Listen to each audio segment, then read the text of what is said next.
Hello, I saw this picture on the internet and I gotta say, I'm like, this is a great, photo to show you guys how the levels feature works in Clip Studio. So, this is the original photo and it's one of my favorite photos I've ever seen. We've got this very, let's see, where's my thingamajig here? All right. So we have this very simple frame and we've got our focal point here. So all of this is light, right? And then everything else is dark.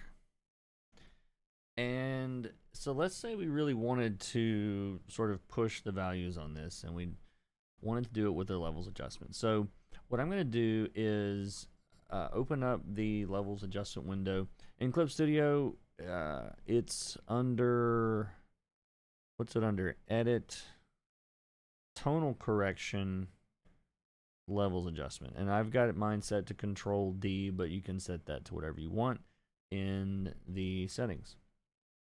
So there are three little arrows here. The left arrow, which is the one I was using earlier, will darken the darkest parts of the image as you pull it toward the right side of the graph. Okay? And so what this little chart here is really saying is these spikes here represent the black, the dark stuff we're seeing here. And then the light part is way over here. So if I tell this range to not include that spike by bringing this in, then it gets rid of all those values in there and darkens those.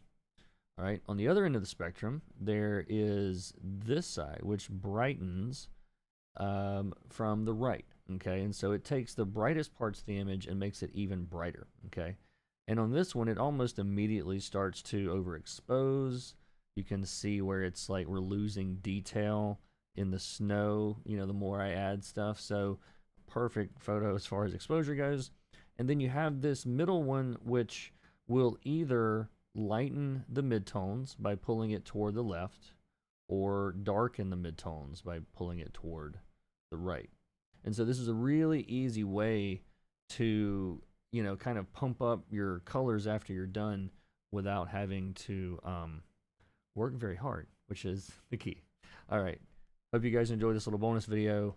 I will see you in the next one.